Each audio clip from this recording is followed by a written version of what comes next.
আসসালামু আলাইকুম।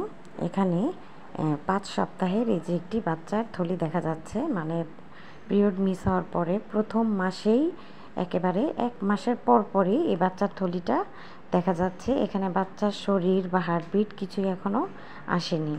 এখন আমরা এই বাচ্চাটারই অন্যান্য ছবিগুলো বের করে দেখার চেষ্টা করছি, যে ছবিগুলোতে বাকি কয়েকটা ছবিতে কোথাও হার্টবিট অথবা বাচ্চার শরীর এসেছে কিনা। এই যে দেখুন, এখানে এই যে এই ছবিটার মধ্যে কিন্তু গোল কালো আর থলিটা দেখা যাচ্ছে না। গোল কালো থলিটার ভিতর দেখুন খুব ছোট সাদা একটি অংশ দেখা যাচ্ছে, মানে বাচ্চার শরীর চলে এসেছে।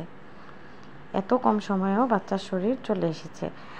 এখন হার্টবিট সম্ভবত আসেনি, কারণ ৫ সপ্তাহে হার্টবিট এত দ্রুত সবসময় পাওয়া যায় না। কিন্তু এখানে বাচ্চার স্যাক এবং পোল আমরা যেটা বলি, আর এমনিতে বাংলা যেটা বলি, বাচ্চার থলি এবং বাচ্চার শরীর তৈরি হয়ে গিয়েছে। ধন্যবাদ।